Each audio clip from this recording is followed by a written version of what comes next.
ओम एकं परमं ब्रह्म ओम एकं शरणं मम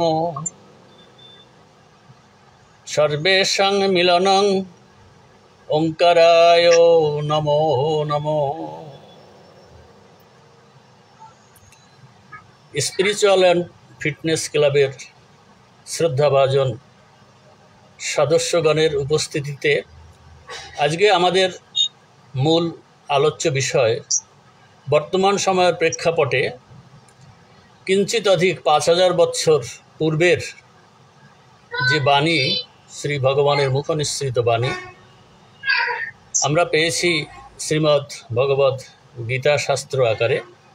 বর্তমান সময়ে ওই 5000 বছর পূর্বের বাণীর কি প্রাসঙ্গিকতা, এই বিষয়ের উপরে আমাদের আজকের মূল আলোচনা। এই বিষয়ের একটু ভূমিকা, ছোট্ট একটা ভূমিকা আমি একটু দেওয়ার চেষ্টা করব।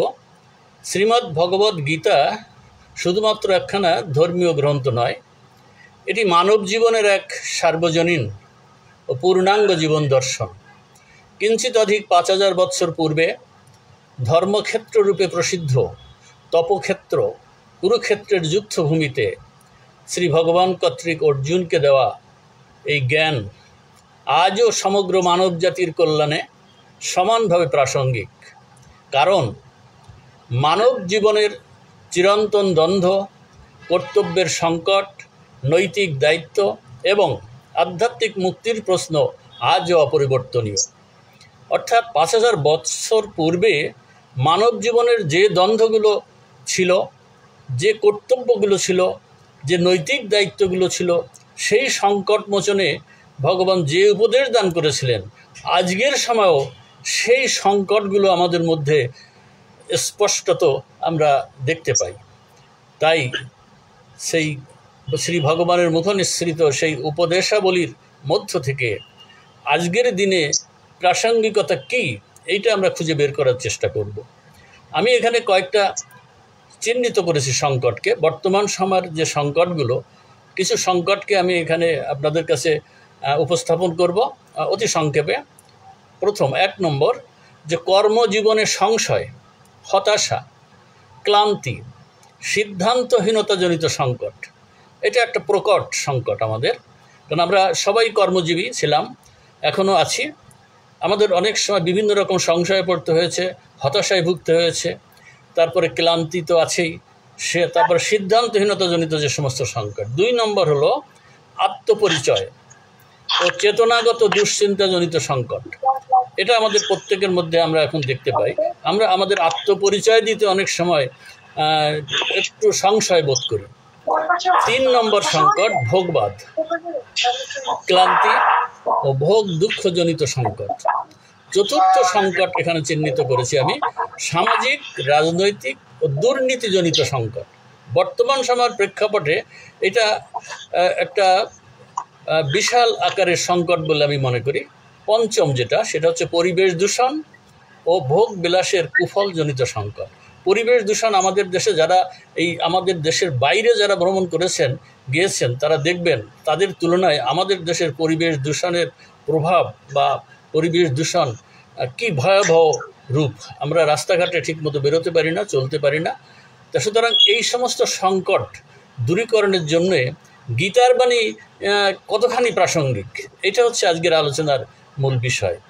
আমাদের প্রথম যে সংকট সেটা হলো কর্মজীবনের সংশয়, হতাশা, ক্লান্তি এবং সিদ্ধান্তহীনতা।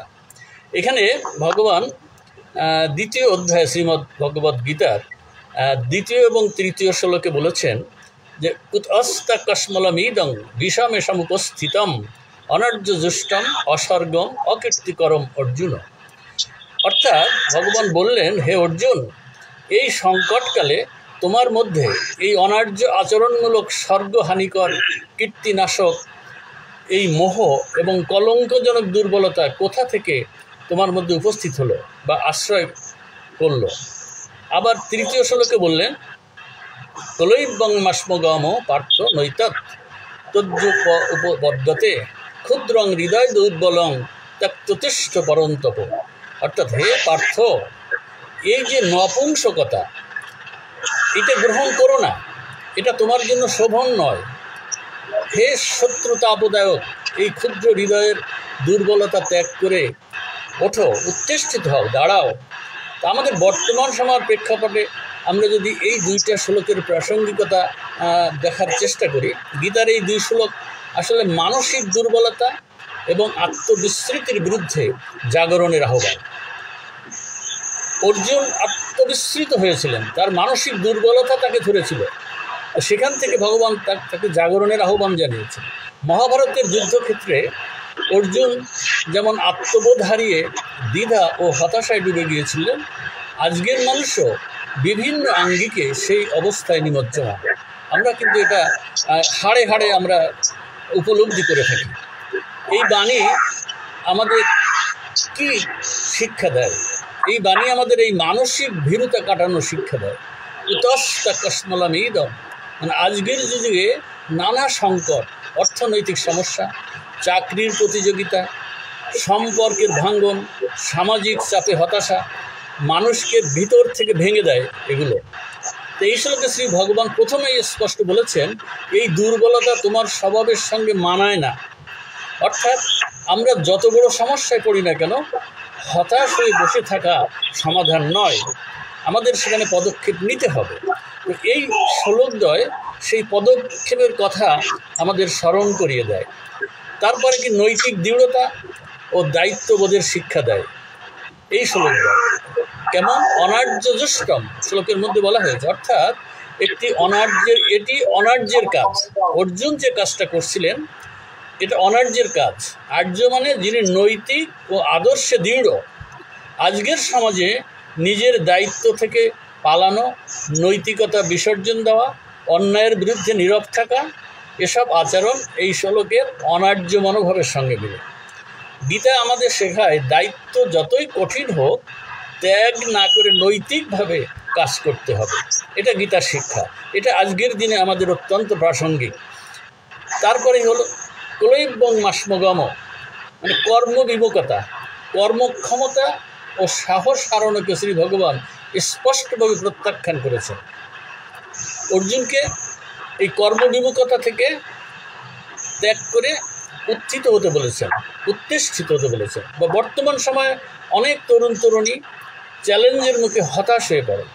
আমরা দেখতে পাচ্ছি যে আমাদের ছেলেমেয়েরা চাকরির পরীক্ষা হোক, ব্যবসায়িক ক্ষেত্রে হোক, চ্যালেঞ্জ নিতে যে হতাশ হয়ে পড়ে, বা সোশ্যাল মিডিয়া বা ভোগ বিলাস আসক্তিতে ডুবে গিয়ে জীবনের লক্ষ্য হারায়। এগুলো আমরা স্পষ্ট এখন দেখতে পাচ্ছি।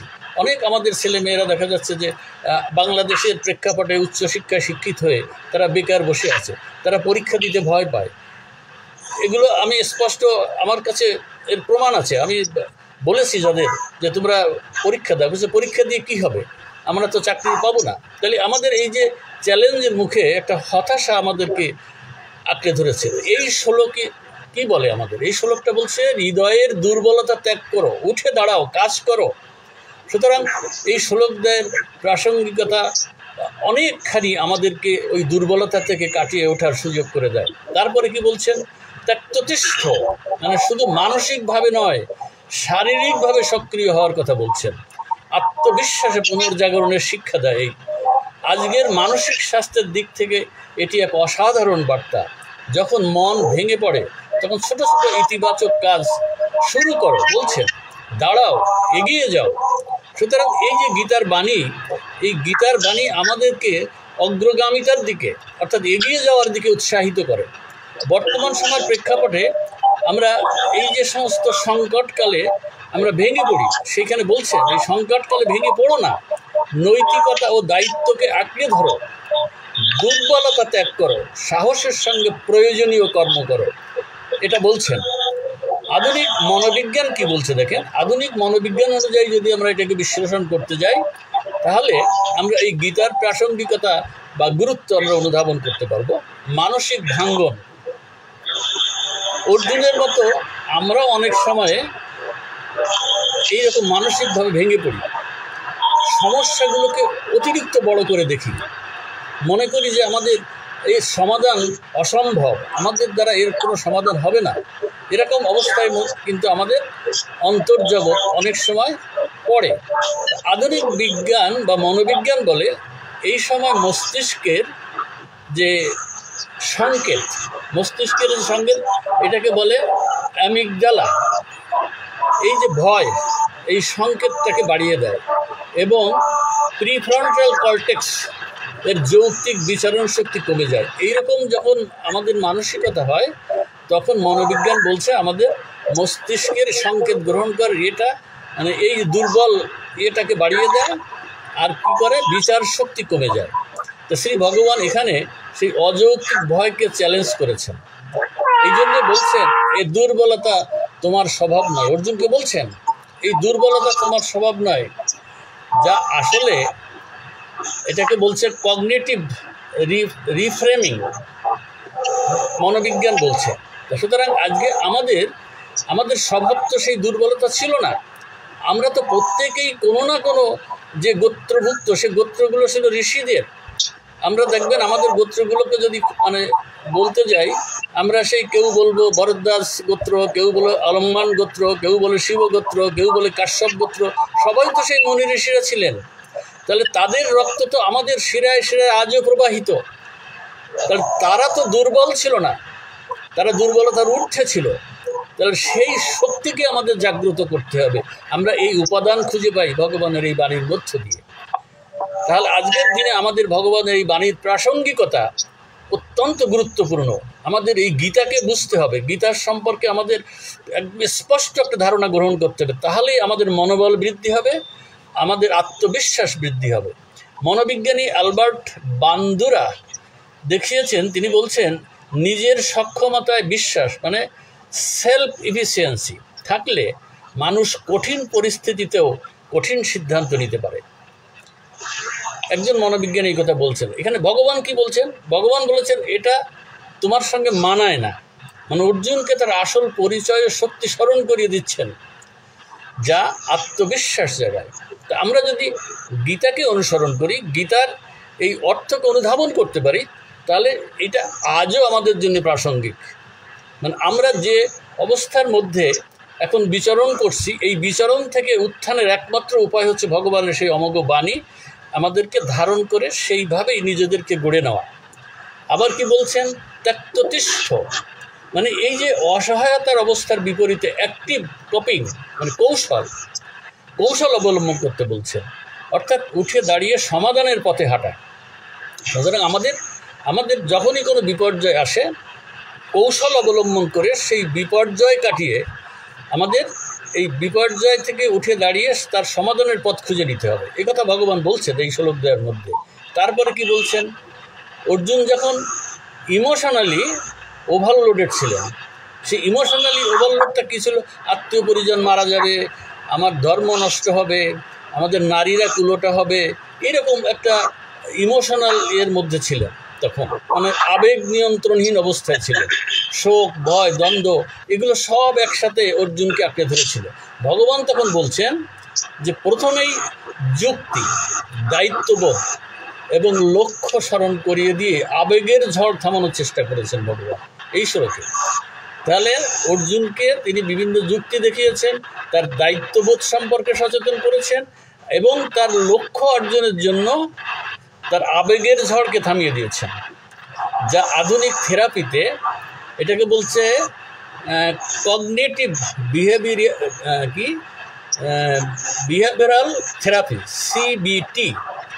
এটা মনোবিজ্ঞানীরা বলছে। মনোবিজ্ঞানীরা যখন মানুষ তার বিভিন্ন রকমভাবে মানসিক একটা বিপর্যয়ের মধ্যে পড়ে, তখন যারা এই চিকিৎসা দেন মনোবিজ্ঞানীরা, তখন কিন্তু তাদের মধ্যে এই বিভিন্ন যুক্তি, দায়িত্ববোধ এইগুলো মাধ্যমে একটা থেরাপির ব্যবস্থা করে। এবং সেটা কিন্তু গীতায় ভগবান অর্জুনকে দিয়েছিলেন, যে কারণে এই অর্জুনের সেই নেতৃত্বের জায়গায় সে প্রতিষ্ঠিত হয়েছিল। তাহলে গীতার আলোকে বর্তমান প্রজন্মকে এই যে নেতৃত্ব, ব্যক্তিত্ব উন্নয়নের বার্তা আমাদের এই শ্লোক প্রদান করেছে। নেতৃত্বটা কেমন?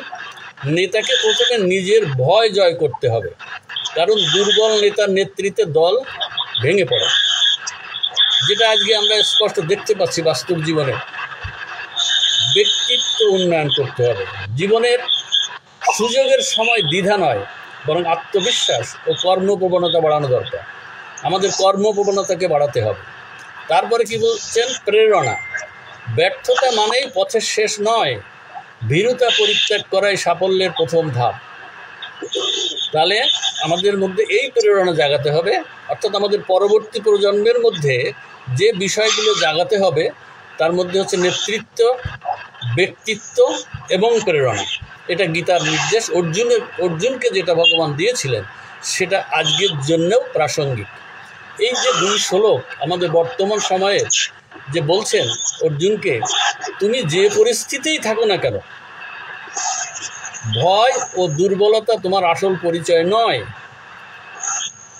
নৈতিকভাবে দৃঢ় থেকো, দায়িত্ব এড়িয়ে যেও না, উঠে দাঁড়াও, কাজ শুরু করো, সক্রিয়তা ও সাহস এটাই জীবনের ধর্ম। তারপরে সংকট উত্তরণে গীতার প্রভাবটা কেমন, এ প্রসঙ্গে গীতার শিক্ষা ও প্রতিকার। এখানে গীতার কর্মযোগ আমাদের 3য় অধ্যায় শিক্ষা দেয়, হতাশা ও ক্লান্তহীন উদ্দেশ্যমূলক জীবন গঠনের শিক্ষা দেয়। এখানে 3য় অধ্যায়ের 19তম শ্লোকে বলছেন, তস্মাদ শক্ত সততং কার্যং কর্ম সমাচর, অশক্ত আচরণ কর্ম পরমাত্মতি পুরুষ। অর্থাৎ তুমি অনাসক্ত হয়ে সদা সর্বদা নিজ কর্তব্য কর্মের অনুষ্ঠান করো। নিষ্কামভাবে অর্থাৎ কামনা শূন্য হয়ে কর্ম করলে মানুষ নিশ্চয়ই মুক্তি লাভ করেন। এটার ব্যাখ্যাটা কেমন? এই শ্লোকটি আমাদের কর্মযোগের মূল মর্মকে ব্যাখ্যা করেছেন। সেটা কেমন? শ্রী ভগবান এখানে বলছেন, কেবল কর্তব্য কাজ করো, কিন্তু আসক্তি বা ফলের আশা রেখো না, কারণ এমন অনাসক্ত কর্মই মানুষকে সর্বোচ্চ অবস্থানে পৌঁছে দেয়। গীতার যে আধ্যাত্মিকতার দিক থেকে যদি চিন্তা করি, অর্থাৎ পরমার্থে অর্থাৎ মোক্ষে পৌঁছে দেয়। তো সুতরাং কর্মের ফলের আশা না করে কর্ম করার উদ্যোগ।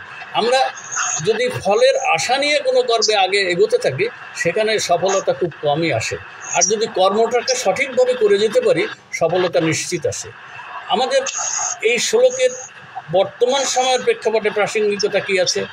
এখানে আছে নির্মোহ কর্মজীবন ও মানসিক স্বাস্থ্য। আজকের সমাজে আমরা কর্মফলের প্রতি অতিরিক্ত আসক্তি, মানসিক অস্থিরতা, উদ্বেগ এবং এই যে হতাশা, বড় কারণ হচ্ছে আমাদের এই মানসিক এবং কর্মজীবনের প্রতি একটা দুর্বলতা। তো এই নির্মোহ কীভাবে কেটে যায় সেটা বলছেন। কেউ পরীক্ষায় কীভাবে এগুলো আসে তার আমি কয়েকটা বিষয় বলি। কেউ পরীক্ষায় ফলাফল নিয়ে উদ্বেগের মধ্যে পড়ে, অস্থিরতার মধ্যে পড়ে। আবার কেউ কার্যক্ষেত্রে প্রমোশন নিয়ে উদ্বেগের মধ্যে পড়ে, যে আমার প্রমোশন হয়তো দিবে না, আমাকে বাদ দিয়ে আরেকজনকে দিয়ে দেবে। এরকম কিন্তু আমরা বাস্তব জীবনে এই অভিজ্ঞতা আমরা পেয়েছি এবং আমরা ভোগ করেছি। কেউ সামাজিক স্বীকৃতি নিয়ে কূটকৌশল অবলম্বন করছে, কেউ সর্বোচ্চ পদে পৌঁছে যাওয়ার জন্য কূটকৌশল অবলম্বন করছে। তো এই শ্লোক কি শিক্ষা দেয় আমাদের? ভগবান বলছেন, কর্ম করো নিষ্ঠার সাথে, কিন্তু ফলাফলের দাস হও না। এতে কর্মে মনোযোগ বাড়ে, মানসিক চাপ কমে, ফলে নির্মোহভাবে যখন এই জীবনটা প্রবাহিত হয় তখন সাফল্য নিশ্চিত। এই শ্লোকের মধ্য দিয়ে ভগবান এই উপদেশ আমাদের দিয়েছেন। তারপরে কি বলছেন? নৈতিকতা ও দায়িত্ববোধ রক্ষা। এখানে বলা হচ্ছে কার্যং কর্ম, অর্থাৎ যা কর্তব্য সেটাই করো। কিন্তু আজকের যুগে যখন অনেকেই প্রাপ্তি বা লোভের জন্য অন্যায়ের পথে যায়, তখন এই শ্লোক ভগবান আমাদের নৈতিক ভিত্তিতে কাজ করার কথা বলছেন। প্রাপ্তি নয়, কর্তব্যই মুখ্য। তাহলে দেখেন, আমাদের গীতায় ভগবানের এই যে বক্তব্য স্পষ্টভাবে বলছেন যে এই যে আমাদের চরিত্র স্খলন, আমাদের একটা বাণী যে চরিত্রহীনের ঈশ্বর সাধনা ভুল, স্বদেশ সাধনা মিথ্যা। শ্রী শ্রী স্বরূপানন্দ পরমহংসদেব এই কথা বলেছিলেন যখন তিনি চরিত্র গঠন আন্দোলন শুরু করেছিলেন। আজকে দেখেন গীতার বাণীর প্রতিধ্বনি তার কণ্ঠে হয়েছিল, এটা 1914 সালে। তো এখন ভগবান তখন অর্জুনকে উপদেশ দিয়েছিলেন যে প্রাপ্তি নয়, কর্তব্যই মুখ্য। কর্তব্যই যদি মুখ্য হয় এবং যদি সেটা নৈতিকতার সাথে হয় তাহলে সাফল্য সুনিশ্চিত। সুতরাং আজকের প্রেক্ষাপটে, আজকের সমাজের এই প্রেক্ষাপটে আমাদের কর্তব্যকে সঠিকভাবে পালন করতে হবে, তাহলেই সফলতা আসবে। হয়তো আশু আমরা ফলটা পাবো না, কারণ আশু এমন একটা জালের মধ্যে আমরা অবস্থান করছি, সেখান থেকে বেরিয়ে আসতে গেলে আমরা যদি প্রতিটা মানুষ আমরা কর্তব্যনিষ্ঠা হই, তাহলে প্রত্যেকটা কর্তব্যনিষ্ঠা মানুষের মধ্যে একটা সঙ্গবদ্ধতা আসবে, তখন একটা শক্তি সঞ্চয় হবে, সেই শক্তি কার্যকরী ভূমিকা রাখতে পারবে। এ শ্লোক সে শিক্ষা আমাদের দেয়। কর্মে নিষ্ঠা বনাম আসক্তি, এই শিক্ষা দেয় এই শ্লোক। অনেকে ভাবে দায়িত্ববান হতে হলে বিষয়ে আসক্ত হতে হয়, বিষয়ে আসক্ত না হলে সেই দিকে মানুষ এগোবে না, আসক্তি না থাকলে মানুষ যাবে না। কিন্তু বিষয়টা তা না, ভগবান এই কথা বলেননি। ভগবান বলছেন না, অনাসক্ত থেকেও দায়িত্ববান হওয়া যায়। বর্তমান পেশাগত জীবনে আমাদের এটি একটি গুরুত্বপূর্ণ শিক্ষা। কেমন? কর্মে সম্পূর্ণ মনোযোগ দিতে হবে আমাদের, কিন্তু ব্যক্তিগত লাভের মোহে নয়। যারা কর্মে মনোযোগ দিয়েছেন, অনেস্টলি যারা কাজ করেছেন, সততা নিয়ে যে কাজ করেছেন, তাদেরকে কিন্তু কেউ দাবায় রাখতে পারে নাই, তারা কিন্তু সত্যি সত্যি সাফল্যের শিখরে উঠেছেন। তারপরে কি বলেছেন এই শ্লোকের মধ্য দিয়ে? দীর্ঘমেয়াদী উন্নয়নমূলক দৃষ্টিভঙ্গি। আধুনিক উন্নয়নমূলক কর্মকাণ্ডে জাতি গঠন, পরিবেশ রক্ষা, শিক্ষা বিস্তার ইত্যাদি যদি তাৎক্ষণিক লাভের আশা করলে কাজে সফলতা আসে না, এটা ভগবান বলছেন। সুতরাং তাৎক্ষণিক সফলতা আসবে না আমাদের। গীতার এই শ্লোক শিক্ষা দেয়, যা কর্তব্য তা করে যাও, ফল আসবে যথা সময়ে। সুতরাং আমাদের যেটা করণীয়, যেটা কর্তব্য, আমাদের এটা করে যেতে হবে। সেবামূলক কাজে উদ্বুদ্ধ করেছেন এই শ্লোকের মধ্যে দিয়ে, এই কর্মযোগের মধ্যে দিয়ে। 3য় অধ্যায় এই শ্লোকে সমাজ সেবার প্রেরণা দেয়। যারা নিঃস্বার্থভাবে সমাজ, দেশ বা মানুষের কল্যাণে কাজ করে, তারা গীতার এই কর্মযোগ ধারণা বাস্তবায়ন করছেন। সার কথা হলো, কর্মই করো, কিন্তু তা থেকে কিছু পাওয়ার মোহ রেখো না। এই বাণী আজকের যুগে শান্তি, সফলতা ও আত্ম উন্নয়নের চাবিকাঠি। এই যে গীতার 3য় অধ্যায়ের এই 19 শ্লোক আমাদের শেখায়, কাজ করাই হচ্ছে ধর্ম, কিন্তু আত্মা শান্তি ও মুক্তির পথে তা যেন অনাসক্ত হয়। সুতরাং আমাদের যে কর্ম করতে হবে অনাসক্তভাবে। দ্বিতীয়ত যে সংকটের কথা আমি বলেছিলাম, সেটা ছিল আত্মপরিচয়ের সংকট ও চেতনাগত দুশ্চিন্তাজনিত সংকট। সেখানে গীতার এই যে আত্মজ্ঞানী মুক্তির পথ, এই কথা বলেছেন। এটা 2য় অধ্যায়ের 70 শ্লোকে, অর্থাৎ সাংখ্যযোগের 70তম শ্লোকে বলেছেন। সেটার আমি শ্লোকটা হচ্ছে, আপূর্যমান অচলম প্রতিষ্ঠং সমুদ্রমাপ প্রবিশন্তি যদ্বৎ তদ্বৎ কামাজং প্রবিশন্তি সর্বেশ শান্তিমাপ্নোতি ন কামকামী।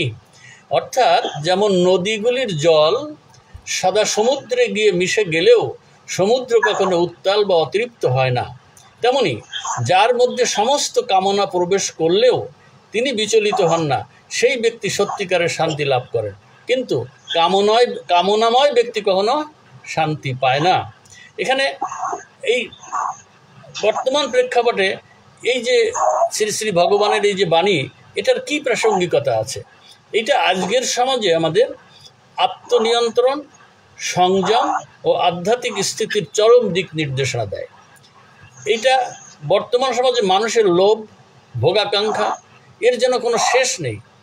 আরও বেশি অর্থ চাই, আরও বেশি সম্পদ চাই, খ্যাতি চাই, ভোগ্যবস্তু চাই, অথচ এই চাহিদা পূর্ণ হয় না কখনোই। যতটুকু আসে তারপরে আরও চাই, আরও চাই, আরও চাই। আমার একতলা একটা বাড়ি করেছে, 2তলা চাই, 2তলা হয়েছে 3তলা চাই, শুধু চাহিদা বাড়তে থাকে। তাতে কি হয়? এই যে যত চাহিদা বাড়ে ততই আমাদের অশান্তি বাড়তে থাকে। এই শ্লোকটা ভগবানের এই বাণী আমাদের কি শেখায়? অসংখ্য কামনা হৃদয়ে এলেও যিনি ভিতর থেকে অচঞ্চল, স্থির, কামনায় প্রভাবিত নন, তিনিই প্রকৃত শান্তির অধিকারী। যিনি শাক ভাত খেয়ে খুব নিশ্চিন্তে রাত্রে ঘুমাতে পারেন, তিনিই প্রকৃত শান্তির অধিকারী। কিন্তু যার শুধু চাই চাই চাই, তার শান্তি তার থেকে ক্রোশ মাইল দূর থেকে ঘুরে বেড়ায়, তার জীবনে কখনো শান্তি আসতে পারে না। এ শিক্ষা আমাদের ভগবানের এই বাণী দেয়। আমাদের মানসিক স্বাস্থ্য অন্তর্মুখিতার শিক্ষা দেয়। সেটা কেমন? বর্তমান বিশ্বে মানসিক চাপ, উদ্বেগ, বিষণ্ণতা, এ সব কিছুর মূলেই রয়েছে অতিরিক্ত কামনা ও অপূর্ণতা। এখানে ভগবান বলছেন, যদি কামনা আসেও তাকে সমুদ্রের মতো গ্রহণ করতে শিখো, কিন্তু অন্তরে স্থির থেকো, বিচলিত হও না। কামনা তো আসবেই, যেহেতু আমরা যে ষড়ঋতু দ্বারা আক্রান্ত প্রতিটা মুহূর্তে কাম, ক্রোধ, লোভ, মোহ, মদ, মাৎসর্য, সুতরাং কামনা আমাদের আসবেই। কিন্তু ভগবান বলছেন কামনাকে সমুদ্রের মতো গ্রহণ করো, এইটা করতে শিখো বলছেন, এবং অন্তরে স্থির থাকো, বিচলিত হও না। এখন প্রশ্ন হলো, তাহলে ভোগ আর তৃপ্তি এর মধ্যে কি পার্থক্য আছে? এই শ্লোকে সেই ব্যাখ্যাও ভগবান করেছেন। ভোগের উপকরণ যতই হোক, তৃপ্তি না থাকলে শান্তি নাই। প্রচুর ভোগ্য উপকরণ আমার আছে, আমার সংগ্রহে আছে, কিন্তু যদি তাতে আমার তৃপ্তি না হয় তাহলে শান্তি নাই। কেন? এখানেই যদি আমার এই উপকরণের মধ্যে যদি আমি আমার সীমারেখা টানতে না পারি, তাহলে কিন্তু আমার শান্তি আসবে না। এই শ্লোক আমাদের কি বলছে? কামনা আসুক, তাতে ক্ষতি নেই, যদি আমি কামনার দাস না হই। ভগবান বলছেন তুমি কামনার দাস হও না, ভোগে নয়, বিভিন্ন ইন্দ্রিয় বিষয়ে আসক্তিহীনতার মধ্যে শান্তি নিহিত। তারপরে কি বললেন? আধ্যাত্মিক ও কর্মজীবনের সমন্বয়। যারা কর্মক্ষেত্রে, সংসারে, সমাজে সক্রিয় থাকেন কিন্তু অন্তরে সংযমী। আমাদের যেটা সংসার আশ্রম, এটা হচ্ছে শ্রেষ্ঠ আশ্রম। গীতার এই কর্মসন্ন্যাস যোগে পঞ্চম অধ্যায়ের এখানে কর্মসন্ন্যাসের কথা বলা হয়েছে। অর্থাৎ কর্মক্ষেত্রে, সংসারে, সমাজে সক্রিয় আছেন কিন্তু অন্তরে যদি স্থির এবং সংযমী, তারা এই শ্লোকের মর্ম বুঝলে জীবনে ভারসাম্য রাখতে পারবে। তার মানে কি? যে সব কর্ম করতে হবে, আমার সংসারে থেকে সব কিছুই পালন করতে হবে, কিন্তু নির্মোহভাবে। এই শিক্ষা দিয়েছেন। আজকের সমাজে, আজকের প্রেক্ষাপটে যদি আমি নির্মোহ না হতে পারি, আমি যদি সেই কাম, ক্রোধ, লোভ, মোহ এর পিছনে ছুটতে থাকি, যেটা আজকে আমরা প্রতিনিয়ত লক্ষ্য করছি, দেখতে পাচ্ছি, তাহলে কিন্তু আমার জীবনে ভারসাম্য রাখতে পারবো না। তা সুতরাং গীতার এই বাণীর প্রাসঙ্গিকতা একেবারে উজ্জ্বলভাবে আমাদের কাছে প্রকাশ পায়। আবার এই ৭০ শ্লোকে যে মূল শিক্ষা পেলাম, তাহলে কি পেলাম আমরা? কামনা প্রবাহ আসবেই, কিন্তু তাতে বিক্ষিপ্ত না হয়ে নিজেকে সমুদ্রের মতো স্থির রাখতে পারলে তবেই প্রকৃত শান্তি ও মুক্তি সম্ভব। আজকের এই অতি ব্যস্ত, লোভনীয়, প্রতিযোগিতাপূর্ণ জীবনে এই শ্লোকের বার্তা একটি মানসিক ও আধ্যাত্মিক রক্ষা কবচ হয়ে উঠতে পারে। সুতরাং আমাদের এই বিষয়ের পরে আমাদের নিশ্চিন্ত থাকতে হবে। তারপরে বলছেন কি?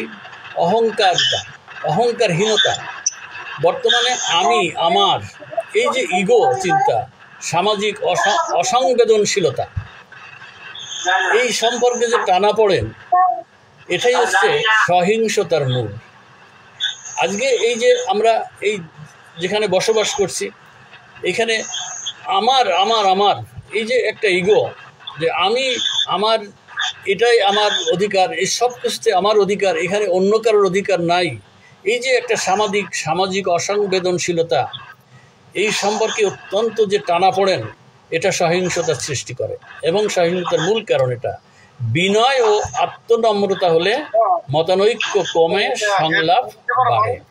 মতানৈক্যটা তখনই কমে যাবে যখন আমাদের মধ্যে বিনয় ও আত্মনম্রতা আসবে।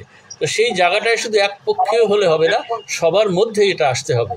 এখন প্রশ্ন আসে যে এই যে সামাজিক ব্যবস্থার মধ্যে আমরা আছি, এটা এমন একটা অবস্থার মধ্যে চলে গেছে, সেখান থেকে এটা কি করে সম্ভব? এইটা হচ্ছে ব্যক্তি টু ব্যক্তির মধ্যে এই জাগরণটা ঘটাতে হবে। যদি একজন মাত্র মনু আর শতরূপার মধ্য দিয়ে এই জগতে সমগ্র মানব জাতির সৃষ্টি হতে পারে, তাহলে আমাদের এই সনাতনী দর্শনের সাথে সঠিকভাবে যুক্ত থেকে যদি একটি পরিবারও সেইভাবে গড়ে ওঠে, তাহলে তা থেকে আবার একটা জাতি, আবার একটা সমাজ সৃষ্টি হতে পারে। এই বিশ্বাস আমাদের রাখতে হবে। ভণ্ডামি থেকে মুক্তি কীভাবে হবে? সোশ্যাল মিডিয়ায় নিজেকে কিছু বেশি করে দেখানো, এই যে দেখানোর প্রবণতা, দম্ভ, আত্মপ্রচারের উৎস, আমরা ইদানিং আমাদের সোশ্যাল মিডিয়ায় এগুলো একেবারে প্রতিনিয়ত দেখতে পাচ্ছি। আন্তরিকতা ও সত্যবাদিতা আমাদের ব্যক্তি সমাজ জীবনকে সংহত করছে। তারপর আছেন অহিংসা। এই যে শ্লোক, মানসিক, মৌখিক বা সামাজিক সহিংসতা আজ সর্বত্র আমরা দেখতে পাচ্ছি, প্রতিনিয়ত এর শিকার হচ্ছি আমরা। কিন্তু গীতার বাণী কি বলছে?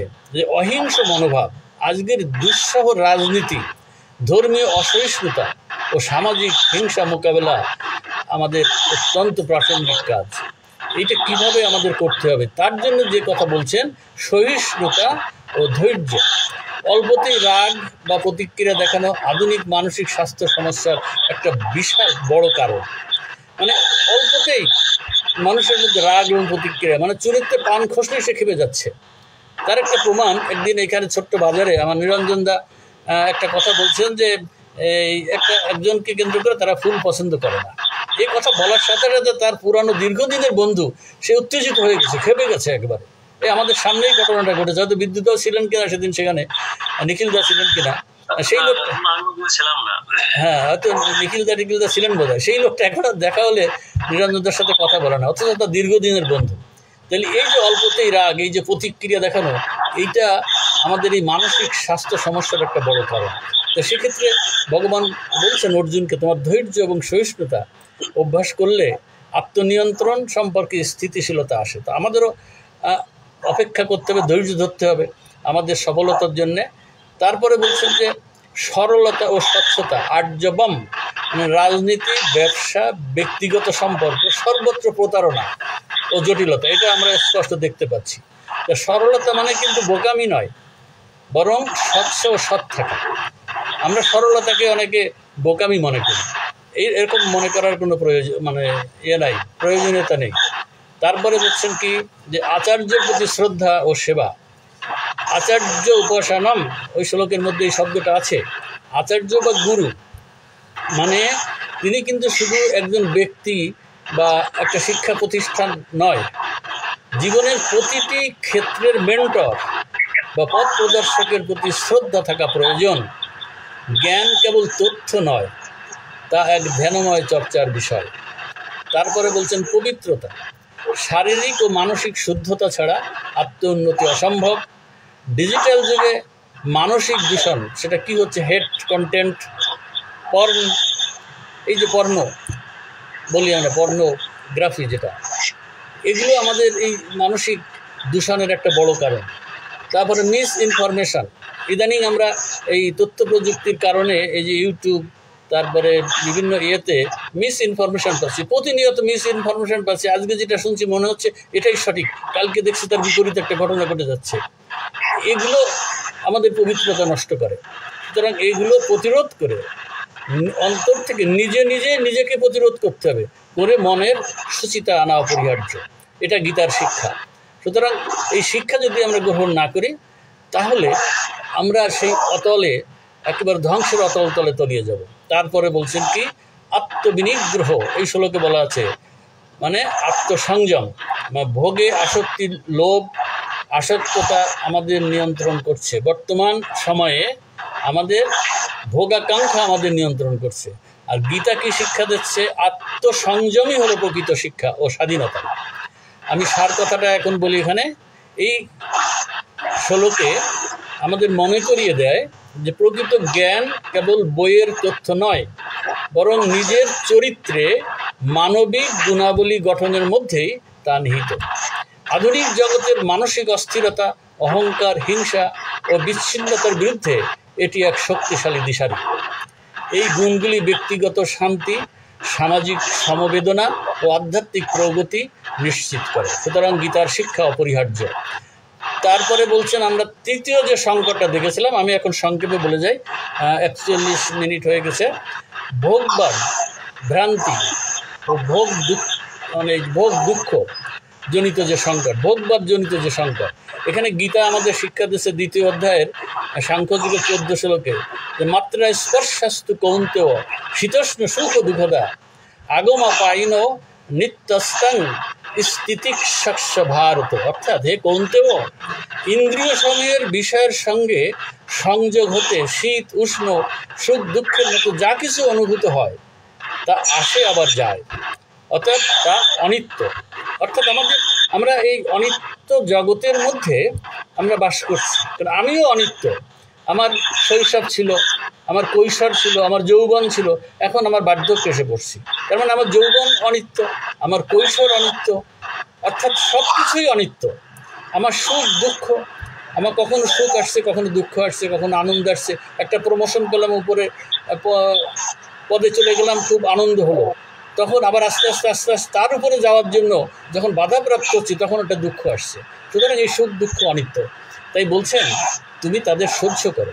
সুতরাং এগুলো আমাদের সহ্য করতে হবে। আজকে যে যে কারণে, যে যে উপকরণের কারণে আমরা প্রতিনিয়ত বাধাগ্রস্ত হচ্ছি, আমরা আঘাতপ্রাপ্ত হচ্ছি, আমাদের মনোভঙ্গের কারণ হচ্ছে আমাদের এই বিষয়গুলো অনিত্য জিনিস, এইগুলো চিরকালের জন্য না। এই জায়গাটায় আমাদের মনকে এমনভাবে গঠন করতে হবে এইটাকে আমাকে এই মুহূর্তের জন্য আমাদেরকে সহ্য করতে হবে, তা না হলে আমি টিকে থাকতে পারবো না। কৌশল অবলম্বনের কথা বলছেন ভগবান। এখানে বলছেন যে ইন্দ্রিয় সংযোগজনিত অনুভব, যেমন ঠান্ডা গরম, সুখ দুঃখ ইত্যাদি, এগুলি সাময়িক এবং ক্ষণস্থায়ী। এদের প্রকৃতি হলো আসা ও যাওয়া। তাই জ্ঞানীজনের উচিত, যারা আজকে আমাদের এই প্রোগ্রামে আমরা যুক্ত হয়েছি, প্রত্যেকেই আমরা জ্ঞান চর্চা করি, আমরা কম বেশি প্রত্যেকেই প্রতিদিন কিছু না কিছু জ্ঞান চর্চা করি আমরা। তা আমাদের এই জ্ঞানীজনের উচিত এই দ্বন্দ্বগুলিকে ধৈর্য সহকারে সহ্য করা, তিতিক্ষা মানে ধৈর্য বা সহিষ্ণুতা অবলম্বন করা। আধুনিক প্রেক্ষাপটে আমাদের এই শ্লোকের প্রাসঙ্গিকতা কি? আজকের সমাজে আমরা নানা রকম চ্যালেঞ্জ, সুখ দুঃখ, আর্থিক সংকট, সম্পর্কের উঠানামা ইত্যাদির মুখোমুখি হচ্ছি। এই শ্লোকের মর্মার্থ হচ্ছে যে এই সব কিছুই অনিত্য। যেমন ঋতু পরিবর্তন হয়, তেমনি জীবনের পরিস্থিতিও বদলায়। স্থায়িত্ব নয়, পরিবর্তনই চিরন্তন। আমি এর পরবর্তী যে সংকটটা আমি সেখানে চলি, এখানে অনেক দীর্ঘ সময় লাগবে বাকি আলোচনা করতে গেলে। চতুর্থ সংকটটা হচ্ছে সামাজিক, রাজনৈতিক এবং দুর্নীতিজনিত সংকট। চতুর্থ অধ্যায়ের সপ্তম এবং অষ্টম শ্লোকে আমরা পাই ন্যায়ের প্রতিষ্ঠা। সেখানে এই শ্লোক দুটো আমাদের অধিকাংশ যারা আজকে উপস্থিত আছেন সবার মুখস্থ আছে। চতুর্থ অধ্যায়ের সপ্তম এবং অষ্টম শ্লোকটা আমি পাঠ করছি না, আমি এর সারমর্মটা বলি। বর্তমানে বিশ্বজুড়ে নৈতিক অবক্ষয়, যুদ্ধ, হিংসা, দুর্নীতি, পরিবেশ ধ্বংস ও আত্মকেন্দ্রিকতা চরমে উঠেছে, এটা আমরা উপলব্ধি করতে পারছি। এমন সময় মানুষ এই যে গীতার এই চতুর্থ অধ্যায়ের সপ্তম অষ্টম শ্লোকের মাধ্যমে আমরা যদি একটু বিবেচনা করি বা একটু বোঝার চেষ্টা করি, তাহলে আমরা আশ্বস্ত হতে পারি যে যখনই সত্য, ধর্ম ও ন্যায়ের হানি ঘটে, তখন স্রষ্টা বা মহাশক্তি কোনো না কোনো রূপে আবির্ভূত হন মানব কল্যাণ ও ন্যায়ের প্রতিষ্ঠার জন্যে। আমরা এই ধারণাটাকে অবতার বলে থাকি, কিন্তু এর আধুনিক একটা ব্যাখ্যা আমাদের আজকে গ্রহণ করতে হবে। সেই আধুনিক ব্যাখ্যাটা কি? শুধু ঐশ্বরিক বা ঈশ্বরের অবতারের কথা বললে হবে না। আধুনিক সময় আমাদের আজকের দিনে একটা এই যে প্রতীকী অর্থে ব্যাখ্যা, ওই ঈশ্বরের অবতারকে প্রতীকী অর্থে যদি আমরা নিই, আধুনিক যুগে অবতার বলতে আমাদের বুঝতে হবে সচেতন, সাহসী ও সৎ মানুষের আবির্ভাব। সুতরাং আমাদের মধ্যে সচেতনতা বৃদ্ধি করতে হবে, আমাদের মধ্যে সাহস সঞ্চার করতে হবে, আমাদের মধ্যে মানুষের প্রকৃত গুণের যে আবির্ভাব সেটা ঘটাতে হবে, যারা সমাজে পরিবর্তনের বার্তা বহন করতে পারে। যেমন আমাদের এই সমাজে পরিবর্তনের বার্তা বহন করেছিলেন কারা?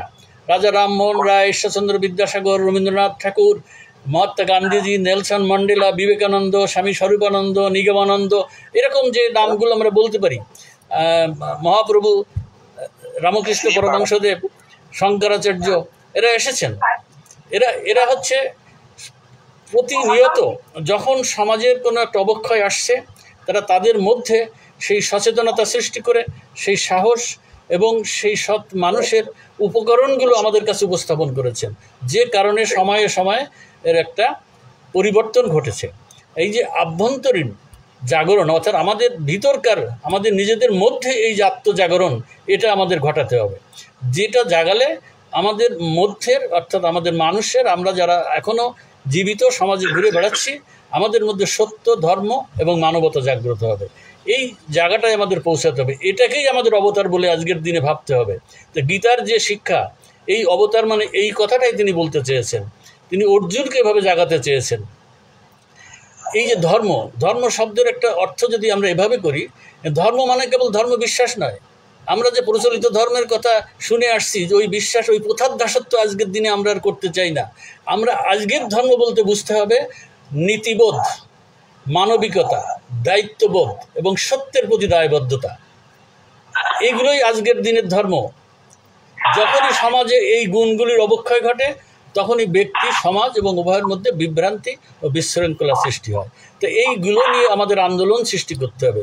এই আন্দোলন সৃষ্টি করতে গেলে যেটা আগে প্রয়োজন, আগে নিজেকে প্রস্তুত করতে হবে। আমি যদি নিজেকে প্রস্তুত করতে পারি, তাহলে আমারই সংস্পর্শে আরেকজন প্রস্তুত হতে পারবে। কারণ তাহলে একজন এই সমস্ত বিষয়ের প্রতি দায়বদ্ধতা যারা আছে, সেই ব্যক্তিকেই অন্য ব্যক্তিরা ফলো করে। এটা গীতার নির্দেশ। আত্ম উন্নয়নের আহ্বান ভগবান এখানে বলছেন এই শ্লোকের মধ্য দিয়ে। অশুভ ও অন্যায়ের বিরুদ্ধে রুখে দাঁড়ানোর কথা বলছেন। ওই যে 4th অধ্যায় 7ম 8ম শ্লোকে বলছেন, অর্জুনকে বলছেন যে অন্যায় এবং অশুভ তার বিরুদ্ধে রুখে দাঁড়ানো এটা প্রতিটা ব্যক্তির দায়িত্ব। সুতরাং প্রতিটি মানুষই ঈশ্বরীয় তেজে জাগ্রত হয়ে সমাজে ন্যায় ও মানবিকতা প্রতিষ্ঠা করতে পারে। এই দর্শন ব্যক্তিগত ও সামাজিক দুই পর্যায়ে গ্রহণযোগ্য। সুতরাং বর্তমান এই যুগসন্ধিক্ষণে আমাদের উচিত নিজেদেরকে সেভাবে গঠন করা। আমাদের প্রজন্ম, আমরা যারা এখন একটা বয়োবৃদ্ধ অবস্থানের মধ্যে আছি, আমরা যদি আজ সেই জায়গায় না পৌঁছাতে পারি, আমাদের পরবর্তী প্রজন্ম যাতে সেই জায়গায় পৌঁছাতে পারে, সেই দিক নির্দেশনাটুকু রেখে যাওয়ার জন্যও গীতার এই দর্শনকে আমাদের গ্রহণ করা প্রয়োজন। এবং আজকের দিনে এর প্রাসঙ্গিকতা নিয়ে বিশাল এক ধারণা আমরা নিতে পারি। সুতরাং আমাদের আজকের দিনে আমি আর আলোচনা বাড়াতে যাব না, আমি সমাপ্তির দিকে যাচ্ছি। সুতরাং আমরা এই সিদ্ধান্তে পৌঁছাতে পারি, গীতা একটি মানবিক উন্নয়নের ম্যানুয়াল। আমাদের যেমন প্রত্যেকটা বিষয়ের একটা ম্যানুয়াল থাকে, মানে একটা যন্ত্র, একটা মেশিন যদি কিনি তারও একটা ম্যানুয়াল থাকে মেশিনটা পরিচালনা করতে গেলে। তাহলে আমাদের এই যে মানবিক উন্নয়নের যে ম্যানুয়াল, সেটা হচ্ছে গীতা। এই বিশ্বাস আমাদের রাখতে হবে। যা কি শেখায় এই গীতা আমাদের, প্রযুক্তি, অর্থনীতি, যে কোনো ক্ষেত্রে মানসিক ভারসাম্য দিতে সক্ষম এই গীতার উপদেশ। বর্তমান সময়ের যত জটিলতা, গতিশীলতা, বিভ্রান্তি এবং নৈতিক অবক্ষয়ের প্রেক্ষিতে গীতা এক সার্বিক সমাধান দেয়। এটা শুধু হিন্দু ধর্মের আধ্যাত্মিক রচনা নয়, বরং সমগ্র মানব জাতির জন্য নৈতিক, আধ্যাত্মিক এবং প্রয়োগযোগ্য জীবন দর্শন। গীতার শিক্ষা প্রতিদিনের জীবনে প্রয়োগ করলেই আমরা পাবো এক গঠনমূলক, শান্তিময় ও দায়িত্বশীল সমাজ। সকলেই সুখী হোক, সকলেই শান্তিতে থাকুক, বিশ্বের সকলের উপরে শান্তি বর্ষিত হোক। হরি ওম, হরি ওম, হরি ওম।